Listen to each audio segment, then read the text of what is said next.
Hi, everyone, and welcome to a new episode of Unboxed. I'm your host, David, and today we are going to be doing an episode on capitalism and whether it's the best system for Black people and Black communities to build wealth. But before we jump in, I just want to remind everyone to subscribe to us on YouTube or follow on Spotify or Apple Podcasts, whether you're watching or listening.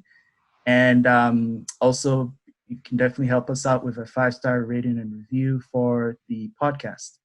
And so before we jump in, I just want to introduce each member of our esteemed panel today. So we have Akosua. Hello. And we have Pauline. Hi. And we have Nene. Hey everyone. Okay, so basically the first question that I want to ask right off the bat is, who here wants to become a billionaire? Me. I'm ready. A millionaire. I don't think I want to be a billionaire. No, do you want, it's not about whether or not you become. Do you want to become a billionaire, period? Yes. Do you mean billionaire in the sense of billionaire, or like could it be like very wealthy, like a million? Just billionaire. Just billionaire. What's the difference? Like, I don't think I want to be a billionaire, but I think I definitely want to be a millionaire. So you want to be very wealthy? I mean, that's what I'm hearing. Yeah, but I don't think I want to reach billions. I feel like it's too much stress when it gets to that point. I don't think I even want to be in the millions. Like, no, I feel like it's too much stress. Lots of people will be in your business, and I'm not someone that can deal with lots of people in my business. You'd be like, eat the rich, and then I'll be the people they want to eat. No, thank you. So, Nene, why do you want to be a billionaire? I think if you are a billionaire, you actually get to direct a lot of the traffic. You get to make a lot of the decisions. You get to actually influence. And so it's not really like the world is run by money. And so I want to be able to make or influence decisions and actually in the end donate a lot of that money. So I feel like you need to actually have that power, right? Be on a Bezos, Elon Musk level to effect change, right? So yeah, that's what. Okay, so you think that Black people in general, and this is a question for everyone, but do we feel that Black people should aspire to become billionaires? Yes, because I think if you do, it's like you aspire to improve your standard of living and your quality of life, and then you can impact your community, right? I think that the starting point is you, and then you go outward, and you can bring a lot of people along with you when you have the money and you have the influence, right? So you shouldn't block. You act as like you remove blockers, more or less. That's how I see it. I think like Black people should, before like shooting for billionaire, which is great. I think you should shoot to like aspire to want to like better yourself in terms of gaining more wealth. But I think like there's other issues right now that we're dealing with that can help us get to that level of getting more wealth. So things like starting with like family dynamics, things like or education, female, like the women's movement, like things like that. I feel like need to also be more on par with like the wanting to get to a millionaire or billionaire status, because once you get there, if you're not for those other things, like once you have all that power, you're not going to use it for what really we need to build a strong community. You're just going to squander. I feel, in my opinion, you're going to squander that. And to even get there, I feel like a lot of these billionaires have had to do a lot of things that were against our community and probably even against their community a little bit, in terms of social things. So it's hard for me to be like, yeah, everyone needs to aspire to that, because you probably need to cut some corners, step on a few toes, climb up to that level. Yeah, no, like regardless of the social like burden of family, friends, community, you as a Black person, you should aspire to be a billionaire or millionaire, and you shouldn't have that weight on your shoulder. I feel, because the thing is, white people don't have that.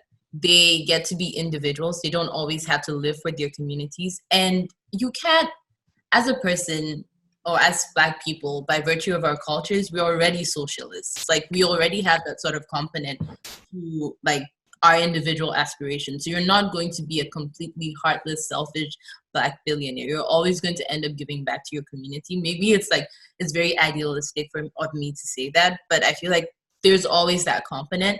And when we keep on doing that to the Black billionaires or the rich people that we have, we tear them down because we hold them to all these standards that other races may not necessarily have.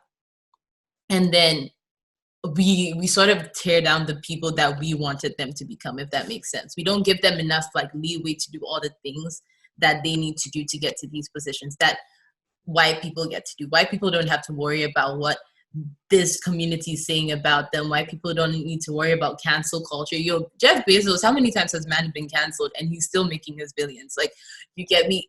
We put a lot of identity weight on our people, and we prevent them from doing as well as they should because we feel like, oh, if you're Black, your wealth needs to be attached to you helping your community. Your wealth needs to be like a byproduct of your help to your community. Why can't it be the other way around? Like, because we're people first and unfortunately Black second. That's my opinion. I like that you started talking in terms of race and those identifiers, because I actually think that capitalism as a system was built on and continues to be sustained by exploitation and inequality. So someone accumulating billions, to me, did not accumulate those billions without taking it and hoarding that wealth, So Bezos, for example, he's exceedingly wealthy, but I believe that he did certain things and continues to maintain certain systems which keep millions of people in poverty or at low income. So when we think about how capitalism came to be, for example, think about the impact and first of all, the influence of slavery in funding a lot of the institutions of capitalism, and then neocolonial practices that continue to maintain those systems. Why should Black people continue to chase or attain wealth within those systems instead of trying to build new systems?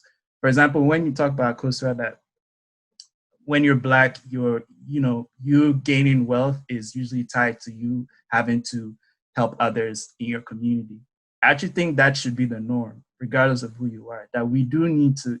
The only way that we all achieve, the type of economic freedom that we were chasing is by us helping each other. But then that is not encouraged or incentivized in capitalism. So again, why should Black people be obsessed or continue to chase wealth? I feel like now when you say capitalism, you're thinking of Jeff Bezos and Bloomberg and these people, but prehistorically and historically, human beings have always been capitalistic, like individuals, like the monarchies that we used to have, the things that have built, like the Industrial Revolution, all those things. Those are very capitalistic systems in like their basic form. And the reason why we have millionaires is, unfortunately, capitalism is a system that rewards efficiency. And the like underlying systems that we had before capitalism came across were not things that gave everyone an equal chance to be efficient. So capitalism isn't the issue. It's this. I feel like it's the systems and the institutions that we had before capitalism, and it's our own like emotions or like selfishness or whatever as individuals that have made us not want to fix those underlying systems. I feel like it's very easy to point the finger at capitalism, but okay, off with Bezos today and tomorrow, there'll be another thing.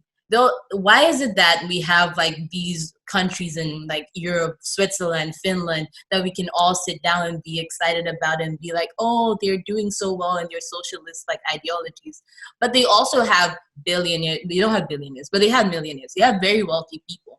Why aren't they saying either rich over there? Maybe they are, but not as much as in the US. It's because I feel like they've done the work to like deal with the underlying institutions. Capitalism, it does have its issues, and I'm not saying that it's like a wonderful system and it's a system without flaws, but I want to like point the fact that it's a very human like system, and chances are that even without capitalism, human beings will revert to some form of capitalism. So that is not the issue. Just to add to that point, I pretty much agree with Akosia's point. I think we've gotten to this point where we're very, very we like to just dwell on the fact that like we're anti-capitalist, right? We're very, very pro-socialism. And if you really think about inherently, all of us that went to UBC here, right? We all went to schools that, if you really think about it, it was because of capitalism that I believe most of our parents were able to allow us to go have that education. There are people who had the opportunity but could not afford to do that, right? Why? There's innovation that is tied to capitalism, right? If you think about all the things that we benefit from as a society, people are motivated and incentivized to create because then they have a better payout. They can patent these things and make money and live better. So when we talk about and we tie in, or as a Black person, and you start to talk about community, I'm all for community, but you really need to also look at it holistically and understand the trickle-down effect of having more money in the system. If there's more money and you really think about it, more wealthy people are taxed more, right? So if you make, in this country, if you make $1 million, in certain provinces, the government takes more than half your money, right? And donates that, and it's taxed. But if you make under 100 or under 50K, you pay only a certain proportion of that money.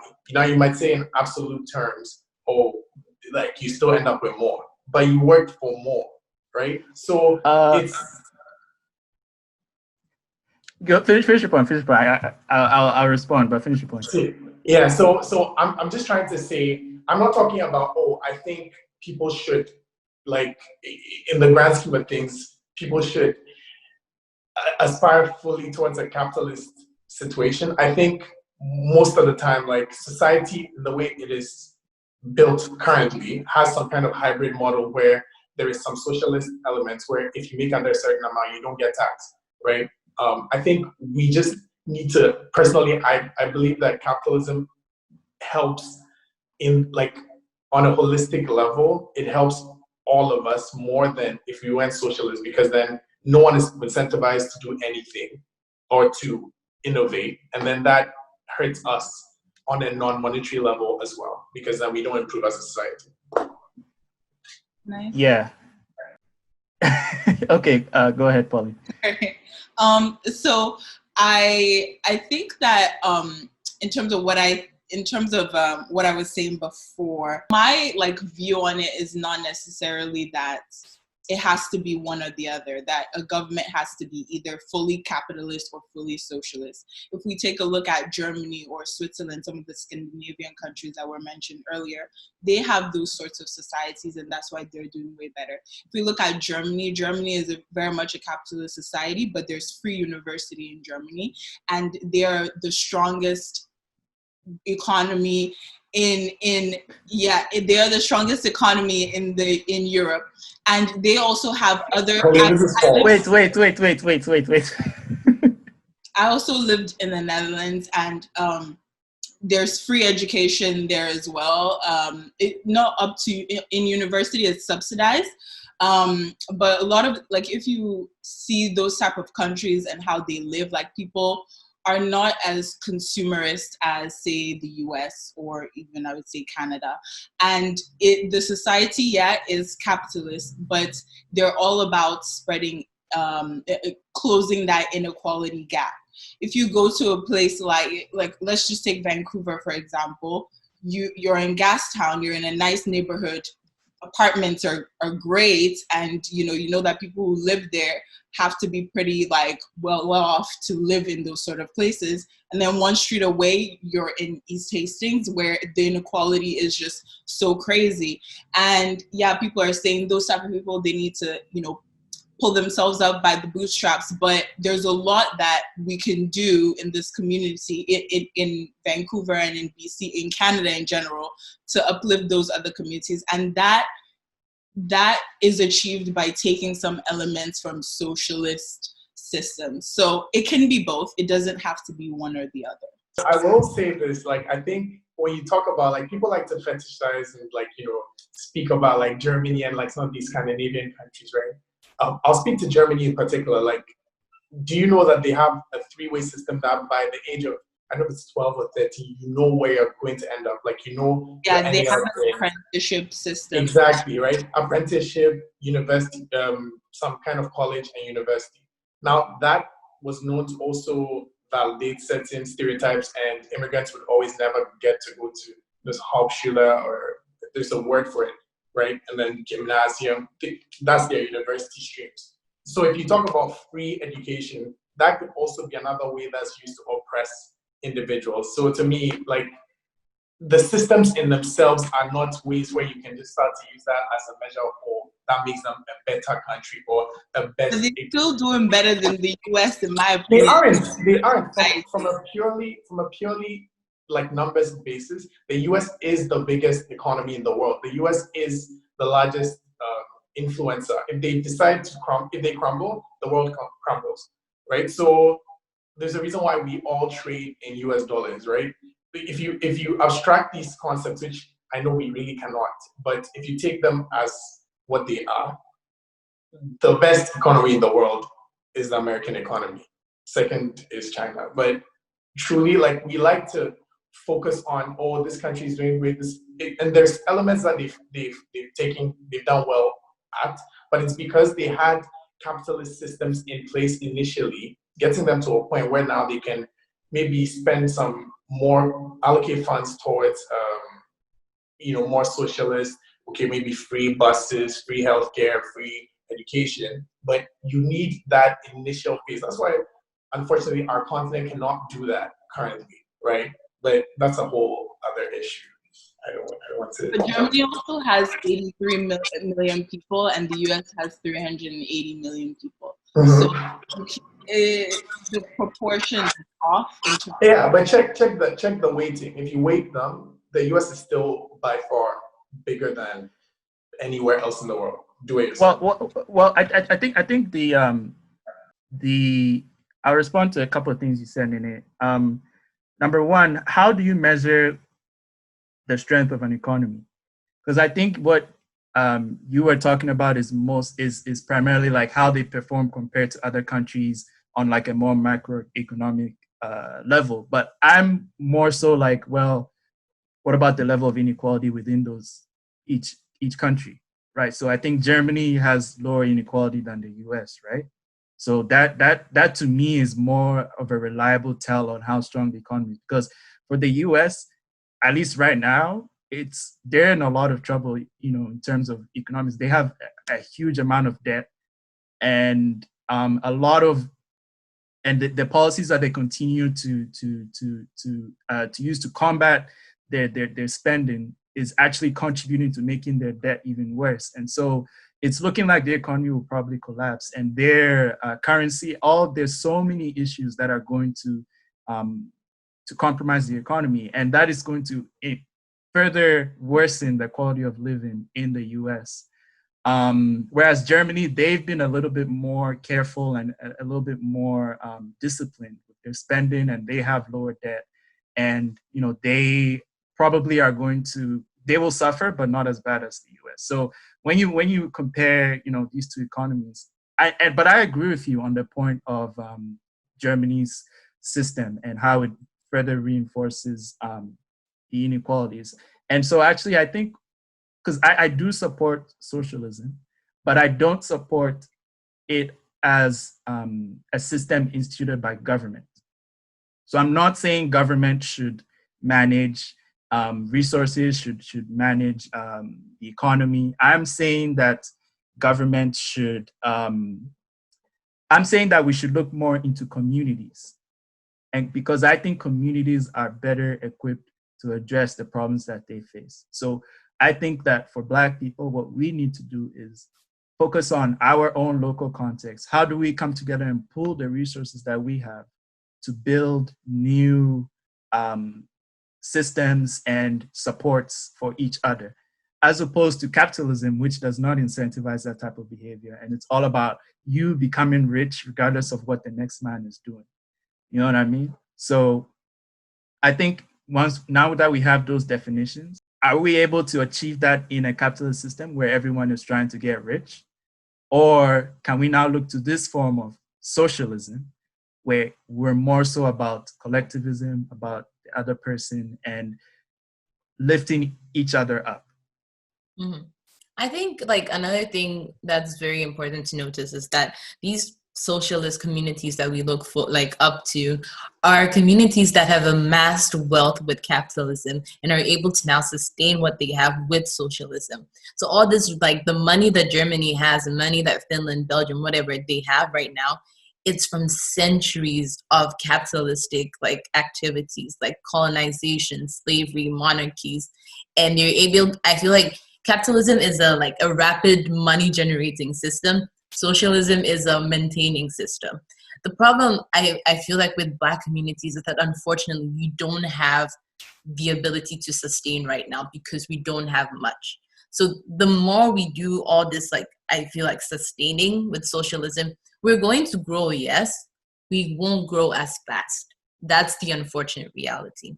And I'm not saying that everyone should become capitalist or like purely capitalist, kill your neighbor because you want their field and all those kind of things. But I feel like there are elements of capitalism that we are afraid to like, we don't touch because we're like, oh, this whole thing is supposed to be this bad entity and we can't pick and choose. But you can. The same way you can pick and choose the things you want from socialism, you can pick and choose the things you want from capitalism and create a hybrid model. Because capitalism as a system rewards efficiency, and that's what we need as like in Black communities and in Africa. Like, because if you think about it, let's even like remove ourselves from like Black communities here that have to exist within the boundaries of like white systems and things that have been created outside of us. If you go back home, these systems are working in, to a larger extent, purely Black communities. Are they? I said to some extent. Oh, okay. some extent. Let's ask the French what they're doing. Okay. In Anglophone West Africa, Ghana, the majority of our like I guess rural, undeveloped communities, the individual transactions I know a farmer has with the trader are like they're not as influenced by maybe what is happening in China or China's relationship with Ghana. That's why I picked these very two individual people. David, stop raising your eyebrows at me. Because I don't know, what I'm trying to say is that even then, it doesn't help the other person when they're always giving to this person on credit. You're always giving to this person on credit and you're never collecting what's due them. But then they have this understanding that, oh, okay, if I want vegetables from the farmer, he'll also give me on credit. And it's great and everything until you have to talk to, I don't know, the bus driver next time and he doesn't accept credit, right? This is not a universal system. We can try as much as possible to make these things a universal system. But the problem is that people value different things more than other things. You're never going to have something that allows everyone to get access to what they value unless it's like money, some sort of quantified thing that allows you to barter what you want in exchange for something. And money is, I don't know, a capitalist like item. So there are things that you can pick and choose. But at the end of the game, I feel like, we are capitalist. We should stop denying that. Can I jump in here, David? So I think one of the models, like one of the things that was said to me, is just the human basis. So in economics, they talk about the rational consumer, right? And the truth and the only thing they really are saying is that human beings are generally selfish, right? So if you think about it, we all make decisions for us. If a fire was starting in a building, you would typically go look for your immediate circle. You won't go to your neighbor's house and start asking them to leave. In that same vein, human beings, like when we talk about socialism, we kind of believe that we are one. There's this Ubuntu mentality, which truly there isn't. People naturally self-preserve, right? So from that kind of perspective, it's difficult for me to understand how like a fully socialist system could work, because people, if, and maybe that's, you might say that that's nature nurture argument, if you nurture people to think of themselves as one, right? But still, it just takes one person not thinking of everyone as one for that to crumble, right? And so then what happens, right? If you think about it, if I'm a doctor and I go to work and I have to study 10 years to become a doctor, and then now you're going to tell me, okay, well, we're a socialist situation, so you don't deserve to make 300K, which you've worked all your life off to do. And then someone is literally sitting at the bus stop all day and collects the same or similar amounts as you. Then it's a whole different thing we're getting into. So from a fairness perspective, I mean, Akosi also mentioned how we don't have that universal, like we have money as our universal language, but people just don't accept things on a universal basis, right? There's different elements where it's like, people are very individualistic. That's my whole main point here, right? And so I don't think it's like, I think it's ideal, but it's just unrealistic. And just to touch on your last point on the economics of like the US, I do think the way it's calculated is on like a net present value of future cash flows basis, and you've got like a lot of dynamics playing, which means really debt is something fictional, and they could write it off any day. And so because of that, they will never crumble. They will always be able to borrow money, which really is printing money, which really is money is really a thing of our mind, right? It's numbers. It's literally, so yeah. Pauline is making faces, so. Oh, there was a fly that was just. I'm just like.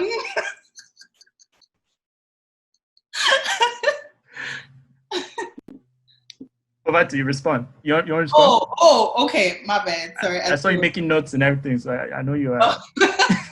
Just so I don't forget. All right.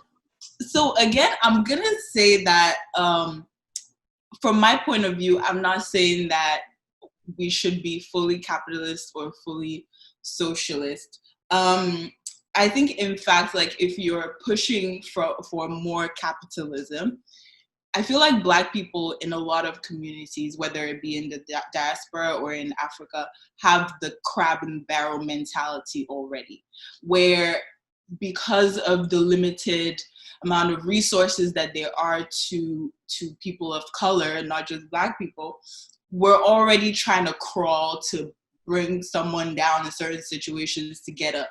And just saying, oh yeah, we need to think more as a capitalist person and work with the capitalist system, I think that's just going to perpetuate that mentality, which is not going to end up good for anybody.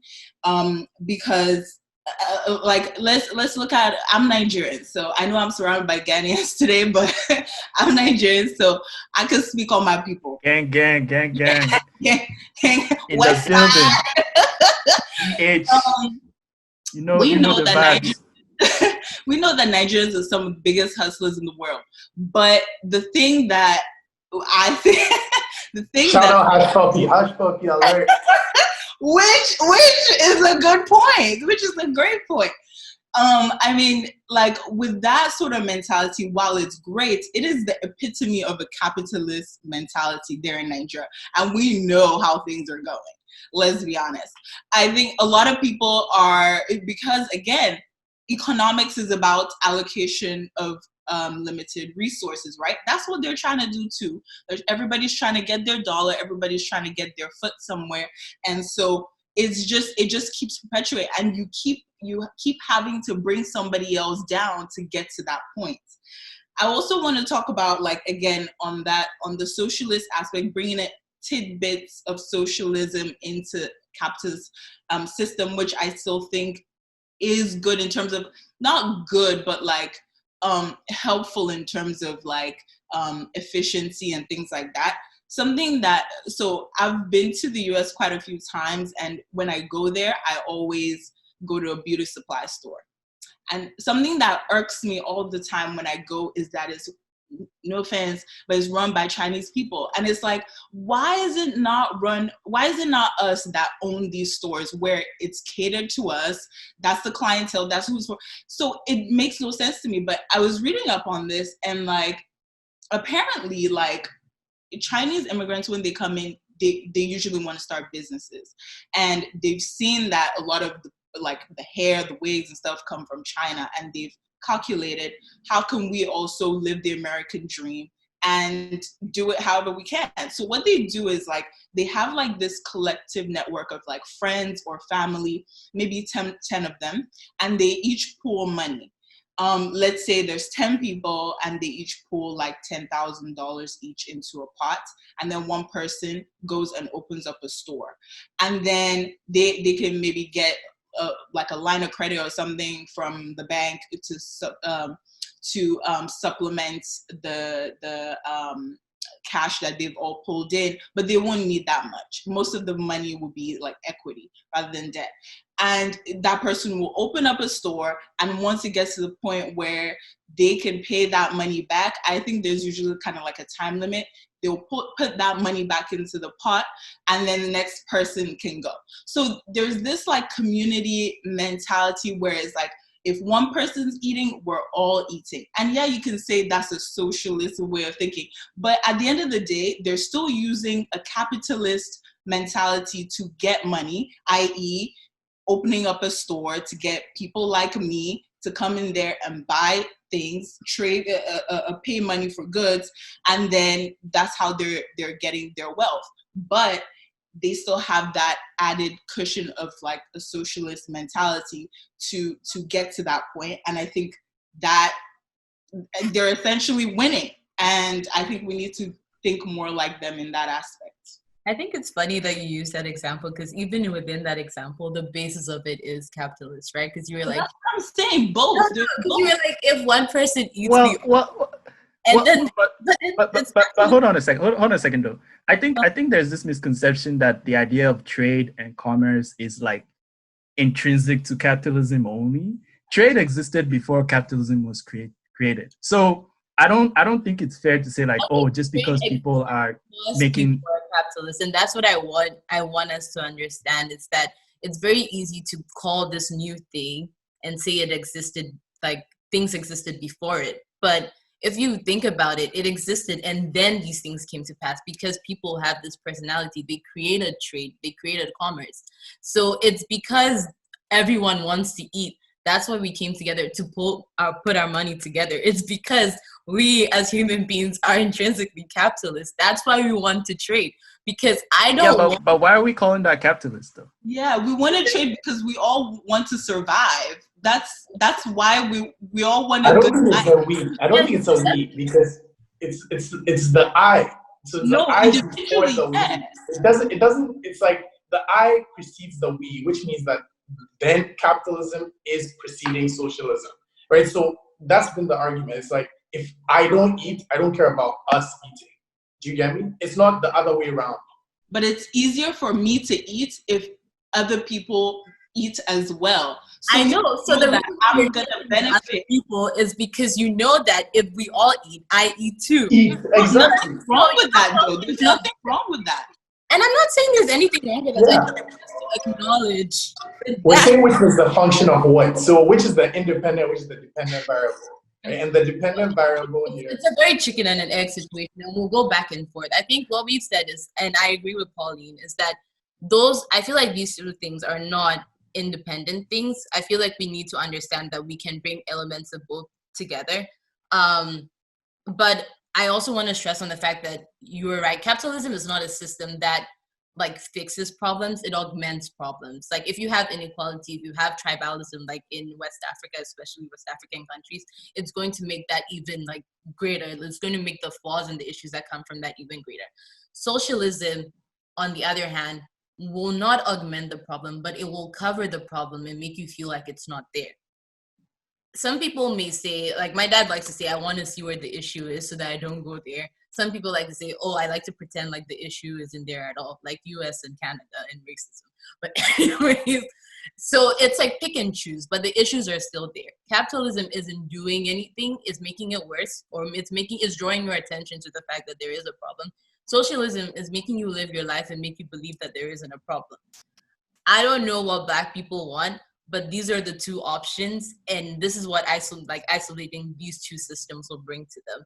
I think we should have conversations more about how we can bring them together instead of fighting and saying, oh, not capitalism, oh, not socialism. Let's make our own systems, right? Because these systems haven't been working for us anyways. Why are we picking and choosing? Van City, I feel like their system, their like institution is a very capitalist institution. It's playing the game within the corporate system that we have right now. But at the basis of it, and as like an operative, they're a very socialist institution. They know where to draw the line, in my opinion. Maybe they're not doing it perfectly, but they're doing it. And that's like a symbol of innovation, and innovation that helps community. Just to touch on that point, it's a credit union. So basically every credit union has that kind of mantra, right? They're not for profit, they're for the benefit of their members. So then it's almost like intrinsically they would be that way, right? Fair enough. I'm talking about like credit unions, and I just cited Van City because it's the closest one. Oh, But okay. credit unions as a system, I'm saying. Yeah. But then again, I'll give you an example. There's a reason why credit unions aren't as big. If you think about it, if people cared about us to get that much, they should be running to credit unions. They have better rates. You get better returns. No, they want to be in the banks, right? Because at the end of the day, it kind of propagates. But you're right. We shouldn't be focusing on that argument. I think I had a couple of points to add to Pauline's. Pauline, you spoke about community, right? And I think the main barrier to progress, economic progress, is trust. As a community, the Black community does not trust each other, right? We don't come together to do things. If we do, we look at it as a competition.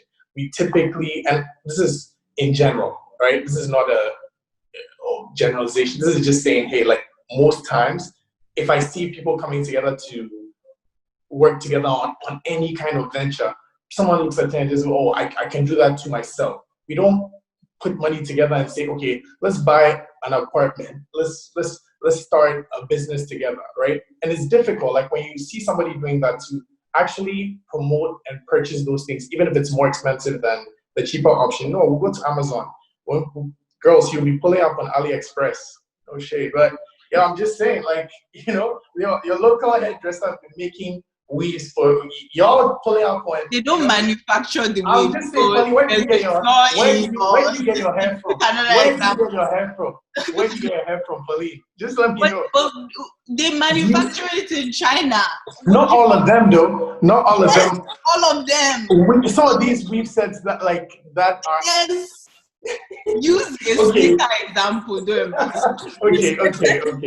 But my point is, it comes down to the fact that we really don't come together to do things. And when we do, and when people do, we kind of, even if we're giving feedback to the thing we're like that is being put out, we don't then promote, we don't take feedback well. I see, like if someone is saying, oh, I don't know if this thing is great, you hear it as hate. People think, oh, they're hating on my thing, or they don't want to support. But sometimes listening to the community that you're going to serve is the main way, right? In product management, they'll tell you, listen to your customer, right? So I think those are some of the key things. We don't come together. We should do more of that. Trust needs to improve. And falling to your point on Nigeria, I think there's more to it. It's more of a function of things like overpopulation, education. It's not like a singular issue. It's like multivariant. So yeah, I think we kind of should look at this thing more full circle and how we can come together and build trust within, which is where the starting point is. All right. So I think another, you guys are actually making my point. Right? Like honestly, like you're honestly making my point, because the main issue that we see with, because you say, oh, socialism, it's like Akose, you said that it covers problems. But for example, when you talk about capitalism, how are you going to start a business in a community that can't afford your products? Like that's just purely like thinking from that point. So how do we create a new system where we're incentivizing people to pool resources, to come together, to lift each other up, so that we can all thrive together? And then you don't have to move out of your neighborhood, but you can buy a house in your neighborhood and increase property values in a way which everyone can afford together, because we're all doing well. So yes, I know human beings are selfish, but how do we incentivize the better parts of ourselves to say, hey, look, most of us are not doing so well. Do you want a system where one or two of us can succeed, or all of us can succeed together, so that we can then pass that on and build the generational wealth that we need to build? Now, on the point of socialism, I think one aspect that people feel with socialism is that it does not create wealth, that it's just about redistributing wealth. There are ways that you can still engage in commerce and trade in a socialist society. For example, through cooperatives, right? So cooperative democratize the workplace, where everyone, the work and profits are shared by all employees, and everyone has an equal say and share in the company or enterprise or whatever. That is, it has capitalistic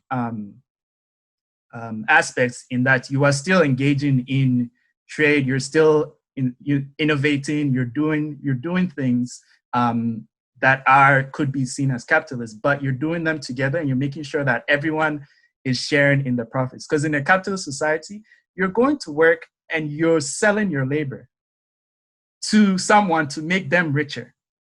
So you get to feel that, oh, you're working hard, right? And that's what I get frustrated in capitalist society. That, oh, they say, work hard, work as hard as you can, and you'll be okay.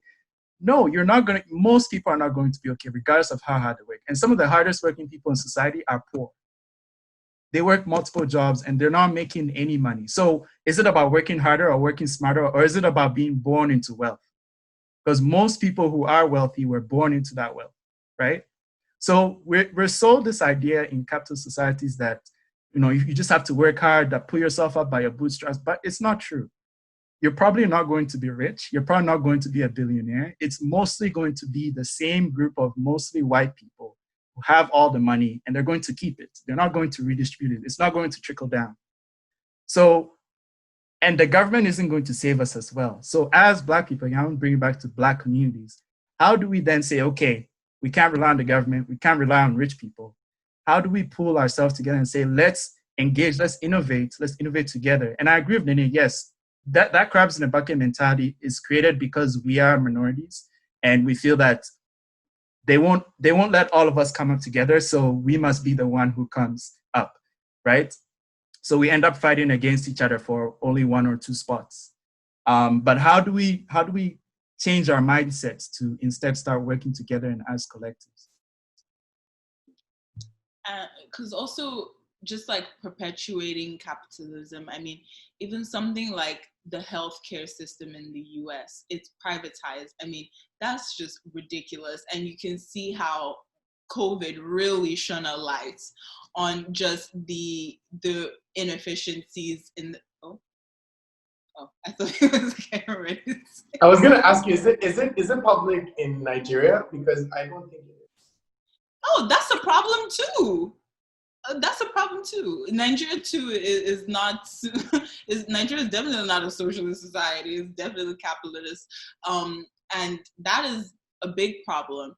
But like if you look like at a place like Canada or Scandinavian countries, you can see that because healthcare system. I mean, you can see that it's people are able to benefit from those type of systems more, and there's less people dying when people know that they don't have to stress about getting access to just like a right to have good medical care. Their like emotional level and their mental levels, like it's just more alleviated, and so they can actually put more energy and more money into investing in themselves, investing in, if they want to start a business or something like that, they know that that money doesn't have to go into like ridiculous amounts of bills, medical bills and things like that. So that can benefit individuals. And I think also, I've been hearing also like things about how people are selfish and all that stuff, and that's totally true. But I think there's also something to be said about when you know, which is why education is also a really big thing that needs to be done. We need to educate our community on that. If we all win, each person will win too. So we need to like understand and get into that mentality that like, if we're all able to pull together our power, we will be stronger to fight the system. Like when you're protesting, it's not one person with a board that's gonna make a difference. It's people together. And when you're helping everybody, then it'll benefit each person as well. So yeah, that's really all I have to say on that. I wanted to respond to like two things. Like one thing that David said about the lottery of birth, and I had this professor who said like, who used to say there's always going to be inequality because first of all, people have different talents, different affinities for things, and people like do things better than other people. That's always going to be a thing. We can give everyone the same like access to wealth at their birth, same access to education. There'll always be people that will be wealthier than others just because we also live in a society of demand and supply, and people like prioritize other things more than other things. Unfortunately, that's why we have overpaid NBA players, because people like to be excited and watch matches. On the other hand, you set up like a big thing. We can talk on like a community, like on a country-based thing and be like, oh, like the US doesn't have a public-based system. It has a private-based health system, and that's unfortunate and that's bad. Which is true, like, but on the other hand, you can also look at places where privatization has caused a lot of it, like efficiency. For example, I'm going to talk about education in Ghana. Privatization has done more for most Ghanaians than a lot. And I know you're going to talk about it. It's like, oh no, but only a few people can afford those schools. Fair enough. That's true. But the actual quality of the things that you're putting out there is much better than the free thing. And the reason why I'm saying that those things can coexist is that the legislation that the government brings up should support the privatization of these like entities. If you have more of these privatized things, supply exceeds demand, they have to reduce their fees, right? If you get what I'm trying to say, if you have legislation that puts a price ceiling on things, and you privatize everything, but they can't go higher than a certain amount, they're giving out good quality because they do now. It's more of a quantities game than like, and they have to maintain quality. You amass more wealth by having more people to your like, I don't know, your corner than just like giving a few people good things at a very high price. That's like, as you said, a good example of things working together. But that's at a country level. And I think the question here for Black communities is that unfortunately we have to work in like communities. We're not existing like as a country, and we can't think bigger picture and have legislation and things like that. But I feel like maybe it's time to think of like a Black tax that we pay to ourselves. And that's also in itself a very socialist concept. Like tax is a very socialist concept anyways. When you are of some sort of like well-offness, you should be able to put aside some amount of your wealth to help. I know Nana is shaking my head at me. Shaking his head at me, go away. You should be able to put some money aside. It doesn't have to be all of it, but the same way we do taxes within like all these countries, and where some people are happy to pay taxes and they understand that it keeps the capitalist like machine running, you should be able to pay those same taxes to your community and not feel as terrible as like about it. And I don't know, maybe we have our own internal governments that redistribute this wealth to people that need it, or maybe we think about it in a different way. But I think that's one thing that we should like have conversations about more. Because as a community, there's very little you can do, right? We can educate more people, as Pauline said, but that's also, we should understand that that's going to take a while. And I think what Black people have to understand is that if we are not trying to do things the way our like white masters used to do it, we need to know that we are going to be here for a while, unfortunately.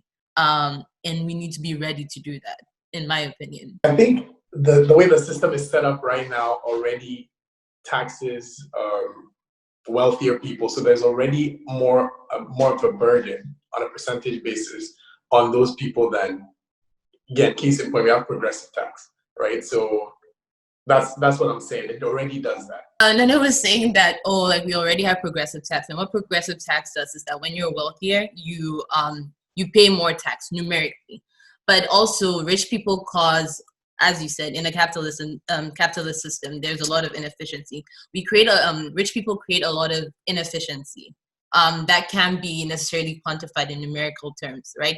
The fact that you're richer than someone just makes them feel emotionally more distraught. They can't go to work the next day because they feel like what they're contributing to society doesn't amount to much. There's a lot of like sickness that dwells from just the mental illness and like the issues that form from that, feeling small in your own community, that as economists, people haven't been able to quantify for a very long time. So even though we're taxing them more, there's this whole other realm of like taxing that should be done that we can't actually quantify. So even though we say we're taxing rich people more, we aren't actually taxing them what we should be taxing them, because they're causing more inefficiency to society than we can actually like conceptualize, if that makes sense. So And are we taxing? We're taxing their income, right? Not really their wealth. Yeah. So that's why a lot of them, they don't even have, like, they'll declare zero, like they didn't make any money this year, or they hoard their wealth in stocks or offshore banks. So their wealth is stored somewhere else that we can't reach. And so most of the money that they're getting taxed on, they probably don't even want to use it anyway. Yeah, Pauline, are you gonna go? Okay. So I agree. I agree that it's the system is designed that way. I'm purely talking about like on the money that exists, and if we were following the rules, right, on an accounting basis. And I'm not talking opportunity cost, because we really cannot look at that. If you really want to also think about the weight that is on the people that make a lot of money, they can also argue, hey, like I have so much money, I'm in charge of making so many major decisions. This is also weighing on my mental. I'm just saying that when you start talking about things that are not tangible. CEO doesn't do as much mental, like they get that marginal like increase in wealth because of the mental work they have to do. It already compensates for that. But you don't compensate for the less work that someone has to do. You don't give someone more money because they don't have the opportunity to do more work. No one gives someone more money because they can't find a job in like the market after COVID-19. I don't know. Sorry. Go on. I agree. I'm just trying to say, like, I'm trying to scope it to most like things we can actually quantify, because if we go into, I appreciate the acknowledgement of that, and I acknowledge it myself, but I'm saying that when we start delving into that, we will never be able to, come to a consensus. Another point, Pauline mentioned education. I think the education systems we have currently actually promote capitalism, because if you look at all of us here, we're all university grads, right? If we come out of school, we expect to make more money than high school graduates. If we get a master's degree, we expect to make more money than bachelors. And if we get PhDs, we expect to probably make more because we know more. You get me? So in all those systems, it's enforcing things that show like you believe that you know more, right? Or you understand the way things work more. So then we as a society put a lot of value on things like, oh, that person has a PhD in blah, right? So even though we're all individuals who have singular points of view, which should probably be viewed equally, we give more value to Dr. Fauci because he has learned more, he has had more experience. Like, do you get me? So in that sense, I'm saying the education system does there's some correlation to capitalism there. Secondly, I believe that one thing we're not speaking about is quality. We compromise quality when we actually focus on more socialist systems. I'm saying from a health perspective, if we go into, like, if you look at Canada's public health situation, right?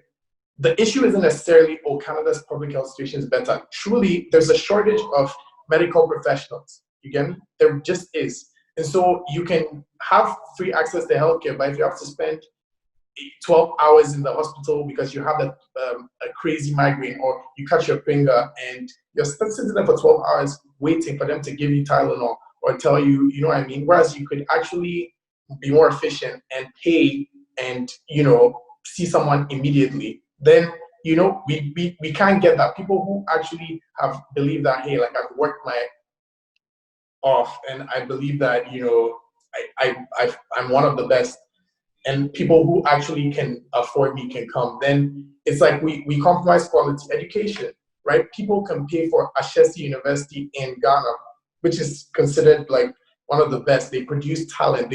People who are smart go there. There's synergies there. And we also don't quantify those synergies, right? SOS, if you take that high school, the people it's produced, they go to top universities. They are some of the people that are pioneering initiatives in Ghana that are, helping the whole, what do you call it? Like things like Year of Return, right? The people that were spearheading that, some of them went to that school. So I'm trying to say, at the end of the day, we can't also not acknowledge the benefits that capitalism brings. To me, I would rather have quality, and then there's a trickle-down effect, not just of money, of economic benefit and just efficiencies that come from it. And that's a society we all benefit from, right? And again, I mentioned things like patents and things that eventually make our lives better as a society, as humanity. And I think capitalism promotes that. So I would rather not have quality, Okay, so I have a few things to say.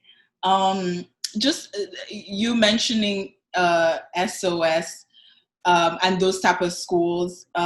So again, like I said, I lived in the Netherlands, and with these type of education things, it also is down to the type of government that we have.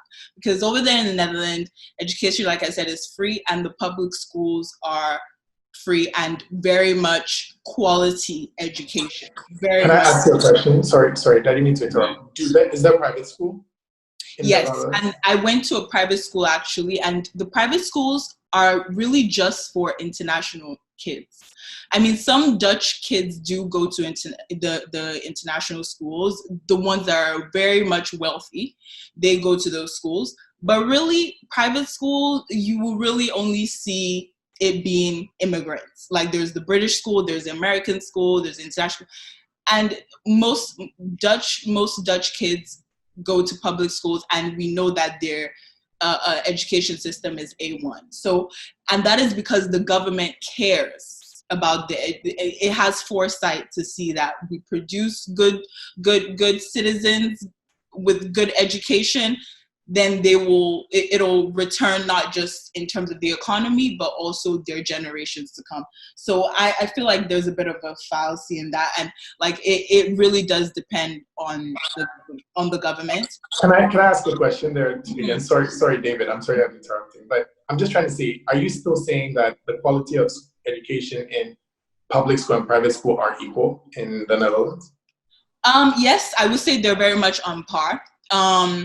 Yeah, I would say that. I mean, they're because there's like some additional little sprinkles in private schools, like maybe they get to go on more trips and blah, blah, blah. Sure, you can say that. But when it comes down to it, like the quality of the education, the book is all the same. And then with the thing about the year of the return that you talked about, how like a lot of people in private school, they're able to give, you have to acknowledge too that the year of the return, something like that is also for an upper class type of person that can benefit from that. So some of these things that people are coming up with, the people who are still at the bottom do not benefit from these social things. And then also someone talked about, also one thing that I wanted to say is about the education thing also. When I spoke about it earlier, I wasn't really talking about like schools. I was more talking about like people in the Black community educating each other. So if you think about someone like people in positions of power, like a Diddy, like a Jay-Z, I know LeBron has started a school, but it doesn't even really have to be as formal as that. It could be like some sort of like program, like an after-school program, something like that, where you're educating kids on taxes, on financial health, financial literacy, how to navigate the world, also trying to instill in them that you need your brothers, you need your sisters to move up in this world. Don't neglect them when you get up to a point in the world where you feel like you're doing good for them. You know, you started from here, acknowledge that you can also give back to the people coming up behind you. And hearing those types of teachings and lessons from people in positions of power in the Black community just solidifies and really, I would say will like add a whole layer of credibility to that type of rhetoric when speaking to especially the younger generations. So it doesn't have to be a formal thing. Yeah, that's really all I have to say on that. Yeah, I think to add on to what you said, I think you're like really, yes and no, I agreed and disagreed with you. So the year of return, yeah, did have its issues. Like, honestly, I'm not a fan. I've made my point very vocal several times, but it did help. You didn't make it to Bloomberg. Oh, please. My mother, if I even see the doors of Bloomberg, it will be a day. Anyways, but it did, I feel like it helped people. It helped people that weren't of an upper class as well, just because of the second, like, aspect to it. And that was like a big thing about the hospitality and the service aspect to it. Ghana is a very service drawn country, and those things are not necessarily upper class jobs or upper class, I guess, affinities. So it did help people despite its other flaws. It wasn't just upper class people. What I wanted to agree with you and disagree with Nene on saying is that he said, oh, SOS created all these minds and all these people spearheading things. But the only reason why these people got to be in SOS in the first place is because of the fact that they were really rich, right? Because let's be real, there are brilliant people that come out of Ghanaian public schools, Infantsipim, like my brother went to Infantsipim, Presec, all these things. These brilliant minds, we gave them a day in SOS. Let's be real. You and I wouldn't even be sitting here. They would overrun us with the kind of talent and knowledge that they have. The problem we have here is giving everyone an opportunity and like equal opportunity access to things like SOS. And yes, we can have private schools the way Pauline had in the Netherlands. The issue is that, and I think the benefit the Netherlands has is that the private schools and the public schools, they were different in quality, but they weren't that different in quality. Our issue is to close the gap. We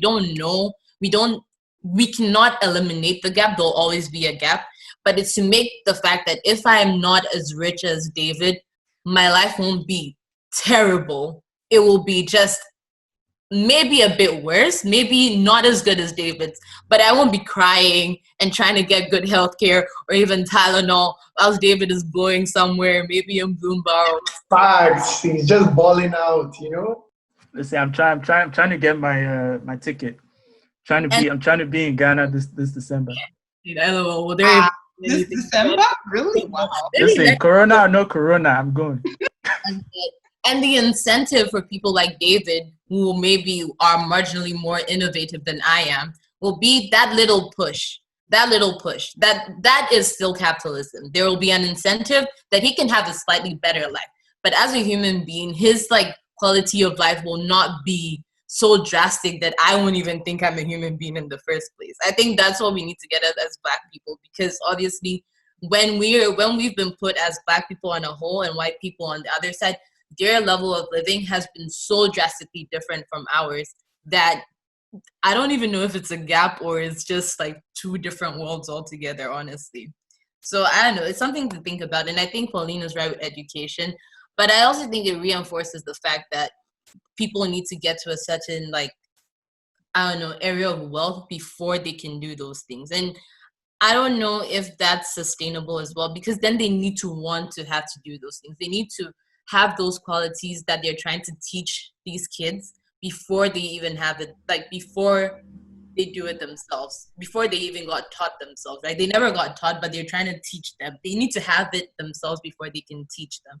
And I don't know if that's something we can burden someone with.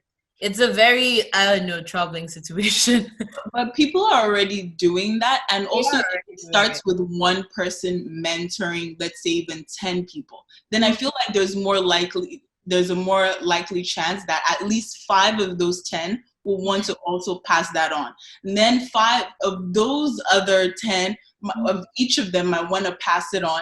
And not everybody has that mentality, but at least if a few people do, there'll be more of a trickle effect. I hate saying trickle down effect, but at least a little bit. Yeah, I know, I agree. And like, I think as Black people, we need to pull into the fact that maybe it can't be one person doing it on their own. Like, maybe we can't rely on LeBron alone to give us like 10% of his income yearly. But maybe if like you, Pauline, give us 0.01% of your income, and like David does that, and then LeBron comes with 0.01% of his income, we can create a fund where if someone decides to do that thing, they don't need to solely rely on themselves to like pull the resources together and the income to like facilitate that process. And I think maybe that's what we need to look forward to.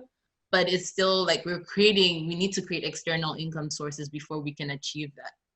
But even that what you're talking about right now is more of a socialist thing. Oh no, I never said I was against socialism. I just said we need to like work with the hybrid model. I've been saying this from the very beginning. I like the push towards like creating funds and like everyone like educating people to want to help other people.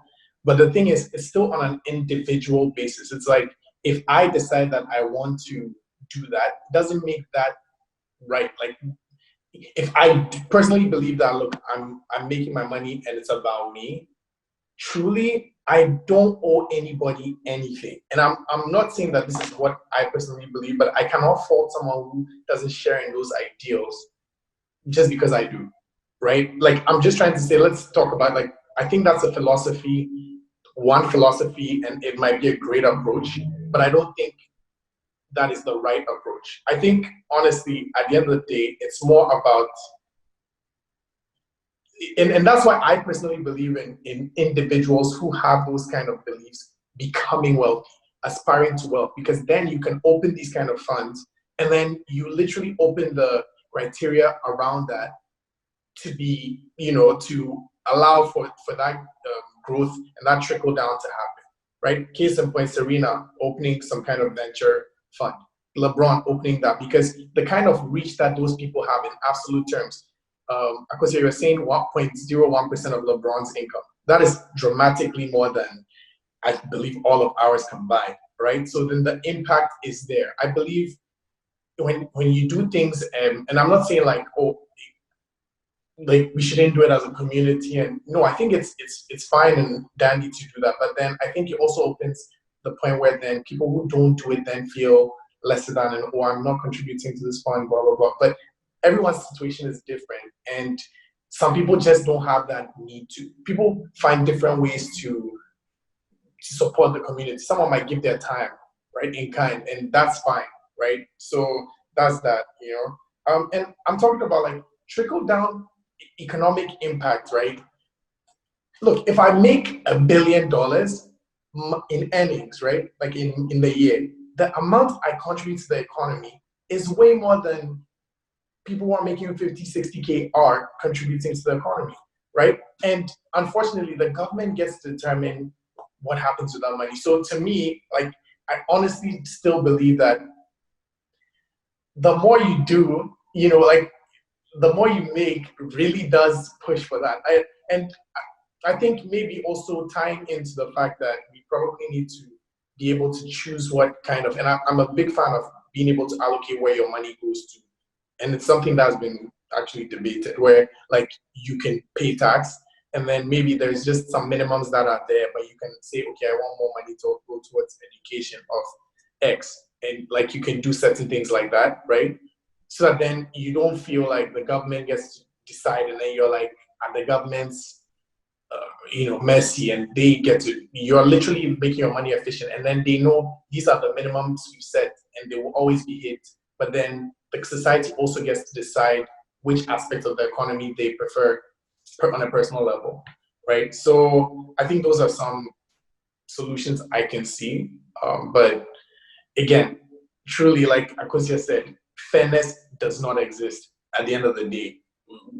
People have more aptitudes, people will be better than people will be, more gifted. And because of that, equality as a full concept is difficult. And so socialism also becomes difficult.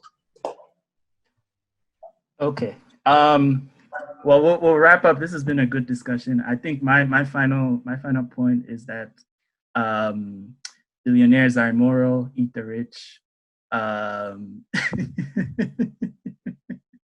Eat the rich. Eat them with salt and pepper. Anyway, but thank you guys for joining again for this episode. I appreciate you taking the time, and thank you to everyone for listening or watching us. I hope you enjoyed this episode. If you did enjoy it, be sure to give the video a like, or again, 5-star rating on Spotify or Apple Podcasts will help us out. And you can also leave a comment, and make sure you're following us on social media, either on Instagram or Facebook at UnboxedShow. So that's it for today. Thank you, and see you next time.